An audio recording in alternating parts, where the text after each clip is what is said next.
Welcome to the new section on machine learning. So in this third module, we will see what is machine learning process, and understanding the machine learning means understanding the machine learning process. And the machine learning process is iterative, means it is kind of repetitive process. Like you can't just do it in a single process and just say that this process is over. So it's a kind of iterative. You repeat things over and over in both big and small ways. The machine learning process also is challenging, and typically it's rarely easy, and the reason that you are working with that is with what are often large amounts of potentially complex data, and you are trying to find patterns, meaningful patterns, predictive patterns in this data. So this can be hard. It's why we work with specialists. It's why data scientists are often so important to machine learning projects. And finally, the machine learning process is often rewarding. As I said, the benefits of success here can be substantial, but not always. It is always possible that you will be fail. Be aware of this. This process is worth doing in many cases, but it doesn't always succeed. So coming to the next one, the first problem is asking the right question. So the first problem you face in the machine learning process is deciding what question you ask. Asking the right question is really important. In fact, it's fair to say that choosing what question to ask is the most important part of the process. And the reason why this is true is probably obvious. It's that if you ask the wrong question, you won't get the answer you care about. Choose what question is to ask is really important, and then you got to ask yourself, do you have the right data to answer this question? Maybe, for example, the question you want to ask is, how can I predict whether a credit card transaction is going to be fraudulent? Well, maybe it's a case that most predicted piece of data for doing this is whether the customer is homeowner or a renter, or maybe how long they live at a current address. Or you might not have this data, and you don't know until at some later point, if ever you want to ask yourself, do you think you have the right data to answer this question? Because if you don't get an answer you like, because you want to ask yourself this, do you know how you will measure the success? Because ultimately what you're going to get is a model that makes predictions. How good must those predictions be to make the entire process qualify as a success? For example, for credit card transactions, if you find that you're accurate about fraud prediction in say 8 out of 10 cases, is that good enough? Like if you can able to predict 8 out of 10 cases, how about 6 out of 10? Do you demand 9 out of 10? So you need to find how much cases you need to find predict. How do you decide? Knowing upfront is important, because if you don't know, you will never know when you are done. So that's the reason that we need to understand the first machine learning process and how you can able to build up this model by using the different tools and different algorithms. So here is a diagram. You can see in the diagram what's the machine learning. Let's look at the machine learning process in little more detail. So to start off, you choose the data you want to work with. So first thing is, you always choose you often are going to work with the domain experts in the area to do this. People who know a lot about transaction fraud or robot failure detection, or whatever the problem you're trying to solve. They are the ones who know what data is most likely to be predicted.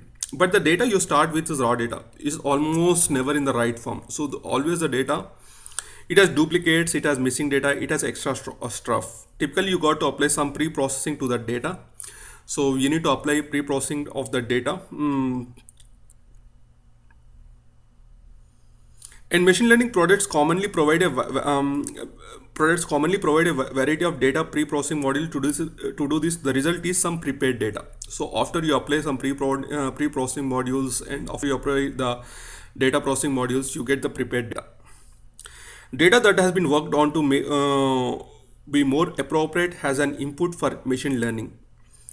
Do you do this once? Oh no. You commonly iterate until the data is ready. So you will do it iteration until you get some kind of data that is structured or unstructured. It doesn't matter, but it should be in a format that machine algorithm can able to take. The truth here is that in typical machine learning projects, you'll spend most of your time right here working on the data, getting it ready, getting it clean, getting it prepared. Once you have that data, you can then applying the machine learning algorithms directly. Again, the machine learning products commonly provide a number of machine learning. Or the result of this is a model. But is it a final model? No, it's a candidate model. So is the first model you create is the best model? Is the best one? Almost certainly not, and you can't know until you produce several. And so once again you reiterate. As I said, this process is iterative. You do this until you have a model that you like and you think it's good enough to actually deploy. Once you deploy the model, applications can now make use of it. So there's a iteration at small levels, and as you can see, there's also iteration at the largest level. So there's a kind of iteration at the data level and applying the models at so it can be candidate model and deploy chosen model, and chosen model should be the best or the best one once you apply the iteration process. So you're going to repeat the entire process over and you got to recreate your model regularly. Why is that?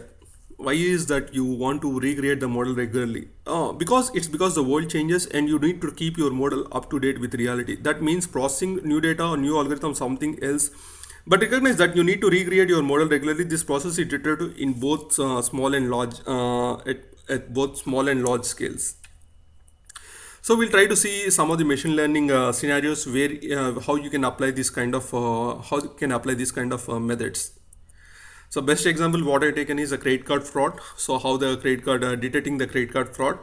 To put out, let's walk through a few scenarios illustrating how you might actually use a machine learning. Let's start with the example I've been actually using throughout this course, detecting credit card. Suppose you have some number of credit card customers who are supplying the credit card to some payment application. It can be a Visa or Master. Maybe it's a point of sales to some payment application. Maybe it's point of sales terminal at a grocery store, and they are providing Visa or Mastercard. The challenge is to work out which of these transactions the application should recharge because they are likely fraudulent. To do this, we have seen that we could start with historical transaction data and run through the machine learning process and get a model of that application that you can make a call to make this decision. Simple and straightforward. So payment application, so credit card transactions, and once you apply, you depending on the historical transaction data, you apply the machine algorithms, and machine algorithm transform to a model, and the model will generate if the transaction is fraudulent or not. Simple and straightforward. Here slightly complex scenario. Suppose your problem is predicting customer churn.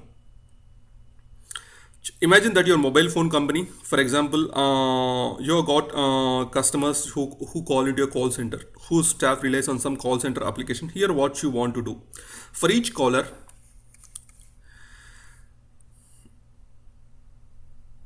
you want the call center staff to be able to figure out how likely the customer is to churn. Churning is the switch to a competitor. There's a real value here because you might offer a customers who is able to switch a better deal than the ones who is loyal. There's a real value in doing this. It might seem like magic, but in fact, machine learning can help us with this in at least some cases. For a mobile phone company, for example, they have lots of detailed call data about their customers. Imagine in this case the data is just detailed, and they create an application to aggregate, and that application might use some big data technology. So it can be use Hadoop for processing the data, Hadoop distributed file system, and the Spark application for creating for map reduce algorithm. And they might use this data from the CRM system to actually create the data that machine learning wants to use. That's very common. It's common to use from different sources such as input to the machine learning process. The result is a model that call center application can use to make good estimations of whether or not given a customer is going to churn. This is a real example. Firms really do this today, and it has real value. It also illustrates another important thing, which is what machine learning usually used in concentration with other technologies. In this case, it's Hadoop or Spark or something like that. There can be others as well. So here we can see we have the aggregation applications, and here with the machine preparation application, and we are trying to use the application based on the different models. Now here one more scenario. Suppose you got a bunch of devices and robots and thermostats, and whenever they are generating lots of streaming data that's being handled by some kind of real-time. So it's generating real-time streaming process, and it's being handled by real-time data processing software. This software is looking for anomalies or patterns that predict imminent failures. When it finds these things, it contacts some application, then notifies the business users to take the action, such as performing proactive maintenance. Well, the obvious question is, how does the real-time processing software know what to look for? How could it tell when a device is about to fail? For example, well, the answer is could be, well, you got a historical database and you applied that historical database into the machine learning algorithm, and then you applied it into the model.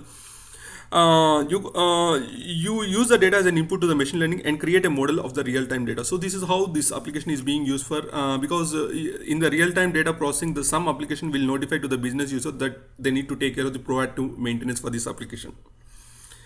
So once again, a pragmatic solution to a very real problem that depends on the good data and machine learning. So whatever the solution that you are trying to see, it all depends on how well your model is and how well you applied the machine learning algorithm to this model. So that's a pragmatic solution to any kind of machine learning cases. And the main points, what you have seen in this section, the machine learning process begins when you ask the right question. You need to choose the right data to answer that question and get the data into good shape. So you need to do all the pre-processing of the data. So I mentioned earlier, this part of the process typically takes a majority of the time. Once you have the right prepared data, you iterate on the data until you have a model that makes good prediction. You then periodically rebuild that model because you want to reflect the world as it is, and of course deploy the model. If it can't be used, this is just a science project. You're deploying the model is a very important part of the process. In the next model, we'll need to know. Thank you for watching. Have a nice day.